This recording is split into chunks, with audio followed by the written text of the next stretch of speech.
2024 সালে নভেম্বর মাসে আমরা একটা হিমাচল প্রদেশ বড় ট্রিপ প্ল্যান করি। আমি আমার পরিবারের সাথে যাত্রাটা শুরু করি। দুর্গিয়ানা এক্সপ্রেসে আমাদের টিকিট কাটা হয়। সেদিন একটু পৌঁছতে আমাদের লেট হয়ে গেছিলো বলে অনেকটা দৌড়ে দৌড়েই প্ল্যাটফর্মে আমাদের ঢুকতে হয়। ফার্স্ট টাইম আমি কলকাতা স্টেশন থেকে ট্রাভেল করছি।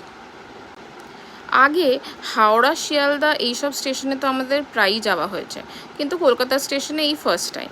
ট্রেন জার্নি আমার অলওয়েজই খুব ভাল লাগে, কারণ এখানে যাত্রাটা একটু লেন্দি হয়, কিন্তু গল্প করতে করতে, ফ্রেন্ডস ফ্যামিলির সাথে গল্প করতে করতে যেতে বেশ ভাল লাগে। নানা রকমের দৃশ্য দেখা যায় ট্রেনের জানলা থেকে।